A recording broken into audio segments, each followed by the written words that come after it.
Hey, I'm live. Welcome to this week's edition of Ask Mike. I'm Mike Blissett, business coach, trainer, and speaker. And yeah, I just wanted to welcome you here, whatever you are doing, wherever you are in the world, whether you're watching this live or on, I suppose, catch up when it goes on my Facebook page.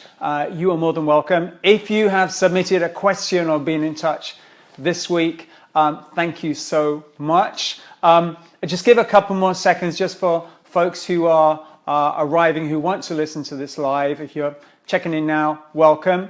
And at the end of the video, if you like what we run through and you want to be notified when we're going live again in the future, just remember, give me a thumbs up at the end of this video. It will be very much appreciated, and you'll be a star. So thank you. So, right, I'm going to go straight into this week's question, and it is from John in Manchester in the UK. Hi, John, how are you doing? Thank you so much for sending me the question. He sent it me via my website, which is mikeblissett.com, and he just went to the contact box on the top right hand side of the homepage and sent me a message, and so that's fantastic. You can do, if you want to submit a question, you can submit it via the website. You can also just send me a message on Facebook or just put a comment below and say question, and I'll put it into the list of questions for a future webisode. So what John wrote was, and this is something that I think really does probably affect pretty much everybody. If you are watching this live catch up, I'm sure this kind of is something you deal with in your business. The question is, how can I deal with feedback rather than be consumed by it? Thanks a lot, Mike. John, Manchester. So that was John's question. How can I deal with feedback rather than be consumed by it? So I'm just thinking, whether you are in business, whether you're a coach or a speaker, or if you've got an online business of some type, if you're a shopkeeper working in an office, if you're a manager, whatever kind of business you have, at some point somebody will give you their opinion of it, their perspective of it, their point of view, and sometimes they'll class it as feedback. Now, the thing with feedback is that sometimes, even if it's intended with a good heart, with a good intention, and I think not all feedback is, but let's say the majority of it does come with a good intention, then I think that even with a good intention, sometimes feedback can land for the other person, i.e. you, and feel more like you're being criticized. It's not necessarily the intention, but somehow that's how it lands. So we do have to have a way of figuring out how to sort this feedback that we get, so that it doesn't beat us up, so it doesn't consume us, as John mentioned. By the way, hi Kay, thanks for watching this live. And yeah, so I just say that, you know, as you probably know, many years ago I was a professional singer for quite a lot of years, about 20 years of varying times. And we, you know, as a singer, we get lots of slaps on the back and hugs and people who say we're brilliant, but equally sometimes some really difficult comments. Not, as I say, not necessarily always intended to hurt, but sometimes they really do land with a sharpness. And I remember one time I did a show in Brighton, and it was just one of those shows that went really well. It was, for me, it was one of the shows I really look back on with a joy. But I also remember at the time, the following night, I did a show in London. And London, I did the same set, and I pretty much set it up the same way, and I expected the same result. And just one comment afterwards, it wasn't, I mean, the show went great, but just one comment talking to somebody at the bar afterwards, which many singers kind of did, was that this guy at the bar, he was just standing with his drink, and I asked him if he enjoyed the show because everybody else had said nice things, and he said, he kind of just shrugged, and I asked him, so how was it? You know, how are you doing? And he said, do you really want to know? And I like a fool, I said, yeah, just tell me. And he said, well, if you really want to know, I thought you were singing flat, your breathing wasn't good. And then he asked me the killer question. He said, "Are you really a professional singer?" Now, I have no idea what was going on in his world. I have no idea why he said that to me, but I know where it hit. It hit straight here, right in the heart. And it really took my confidence. I had such a time, a few months before I got my confidence back. I started building up all these barriers and why I was a terrible singer. It was awful, and I'd chosen all the wrong profession. I completely disregarded the previous 10, 15 years of doing shows and getting great feedback. None of that mattered. I just thought about that. And so that's what I mean about just being able to sort the good from the, whatever the reason is, not such good feedback that sometimes we get. So I was speaking in an event in Kent last week on the hottest day in the UK for 250 years or whatever it was, 34 degrees, and I was speaking at an event in Kent for the Professional Speaking Association, and we did an exercise that I hadn't seen before, where we pinned somebody pinned all our business cards to the to a piece of A4 paper and then passed it around the room. Lots of business cards, lots of A4 paper, and just we invited people to write their first impressions of the card on the paper. And this just really goes to illustrate the feedback is just somebody else's point of view. For example, the first comment is the initials. My initial, you see it on my website, on my Facebook page, all the rest of it, MB. The initials are not so appealing. Red is a powerful color. Too much can be overpowering, but it is rather impactful. Now, this is one person giving completely two different kind of pieces of feedback there. The shapes on the left was confused. I'm not sure. This is kind of, I've just got some lines. Again, you'll see this on the top of the Facebook page if you're on my Facebook page. Somebody else put don't care, no idea. Who knows what was going on for them. Somebody else said, love the picture, love the design, love the red burgundy, as you can see on my Facebook page and on my web page, and equally it's on my card as well. I've kind of got a red and a black kind of theme going through there. Love that. And then the final comment was good, clear, concise, says what you deliver, picture works really well. Now, these are about 10 comments underneath each other, so everybody could see what everybody else was writing, but 10 very different pieces of feedback. Some positive, some not so great. So how do we sort it all out? So that's why I wanted to share this with you today. So thanks, John, for sending it in. What I'm going to share with you is a simple three-step process that I got after I lost my, confidence that night in doing that show in London. Somebody shared this with me a few weeks later, and I was completely in the depths of despair and questioning my whole life as a singer. And they said, remember, feedback is just the other person's perspective. It's their point of view, it's their opinion. Guess what? Opinion, everybody's got one. What you have to decide is whether to listen to it or not. So there are two types of feedback.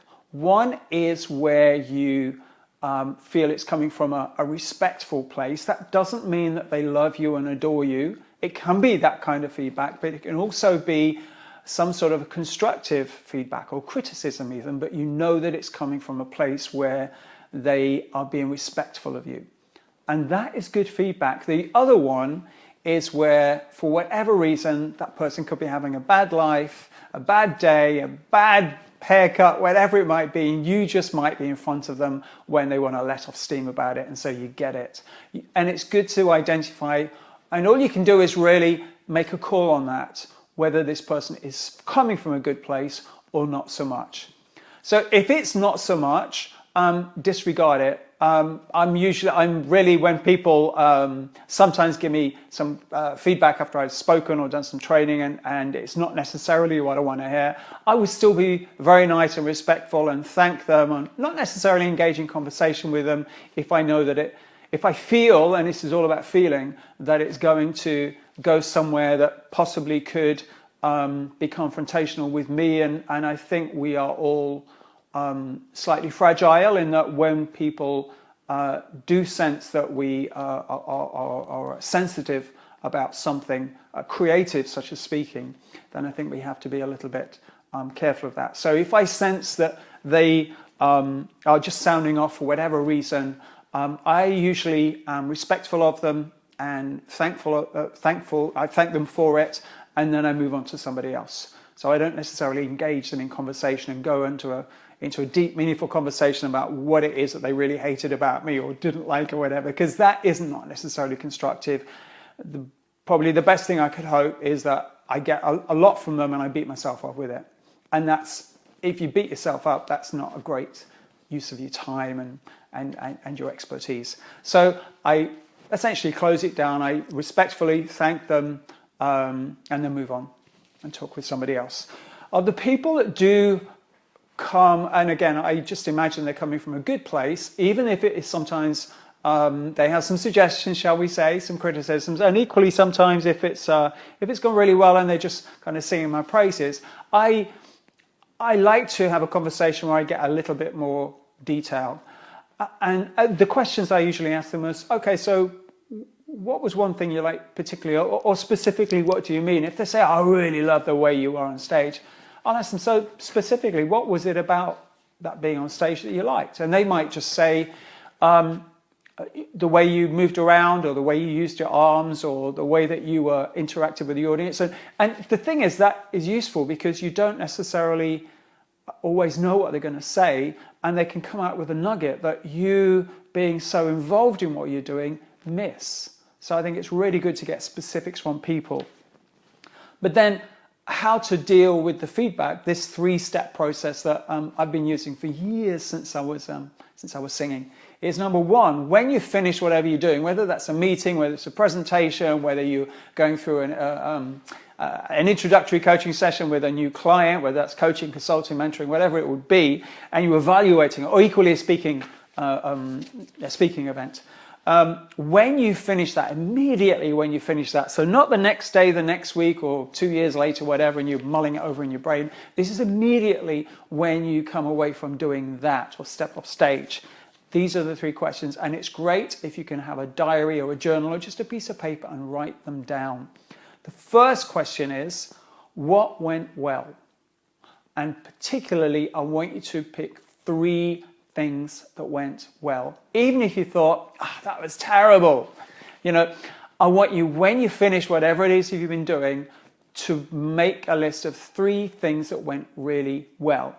For example, it could be something completely obvious, like I'm alive, or I'm still breathing, or whatever. But I think as you do this, you're going to get things that actually are useful to you. Like I know now how to have a difficult conversation. I kept my cool. I stayed focused. And I tell you, 2 weeks later, 3 weeks later, whatever it is, a month later, you won't remember those details. You'll remember the kind of the generalization of it. So I think it's really useful to start by asking that specific question: what worked well? And or another type or version of that is, what 3 things worked really well for me? So that's the first question. The second question is, and again, these 3 questions are immediately when you finish doing whatever it is you're doing, speaking, presenting, doing a presentation, whatever. The second question is, what could I do differently next time? What could I do differently next time? And this is only one thing. It's one thing. It's not a one thing with 17 bullet point subheadings. This is one thing. This is my process. I make the rules. It's one thing. How many things is it? It's one. So I want you to get focused on just redressing that balance of being critical versus being supportive of yourself. So what went well? I want 3. What could you do differently next time? I want 1, and make it specific. For example, I did 2 talks last week for groups, and what I did differently in those talks that I got from this process from the previous times I've done presentations is I wanted to try a different way of delivering my opening line. And so for the first time, I started with a question. So one thing I will do differently next time is start with a question, or start with a different delivery style. What many people do is start a presentation by saying, or a business meeting by saying, hello, I'm my name, Mike Blissett, I'm a business coach, and I've been doing this for 300 years, or whatever it would be, to justify and start to position yourself. The only people that are interested in that is you. Is the person that's saying it, not the people in the audience. So what you have to do to start a presentation, whether it's, let's say, a business sales presentation, a speaking presentation, a training event, is to start with them, is to start with the audience. And whether that's asking a question, or referring to somebody that you know about in the audience, so you begin with them, with their story, and sharing it with the audience, or something that is about them. You will position yourself, or you will introduce yourself, but not the first thing. You start with something else and before that. And I got that by doing this exercise. What could I do differently next time? So for you, when you next have your meeting, what would it be for you? And then the third question is, so overall, how did it go? So whether it's a meeting, presentation, whatever. So overall, how did it go? So the first question, what worked well? Or what 3 things worked well? What went well? What worked well?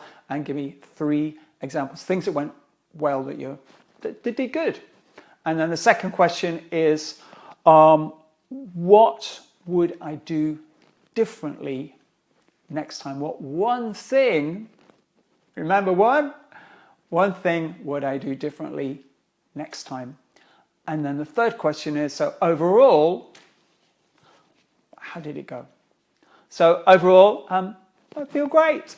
You know, now that's a big generalization, but that's okay, because the first 2 questions delivered some detail.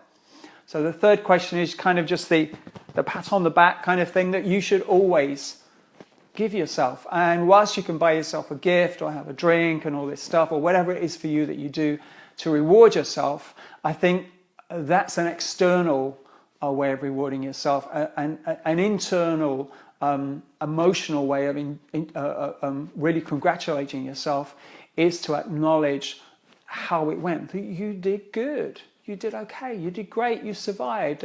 You did all right. You were enough. Whatever it would be for you, and that's massively important. What this framework is called, it's an NLP technique. Well, at least it was when I first heard about it, and it's called a feedback sandwich.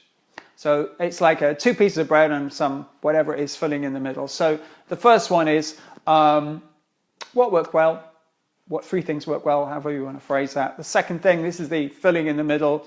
One thing I'll do differently next time is, and then the bottom piece of bread, or the second piece of bread, is so overall, and then give a kind of a general feedback on how it went. So that was in reply to John in Manchester. And again, if you just joined the call, or if you're watching it on catch up, or even catch up, John, hello. Thanks very much for the question. If you got another one, send it in as well. You're more than welcome.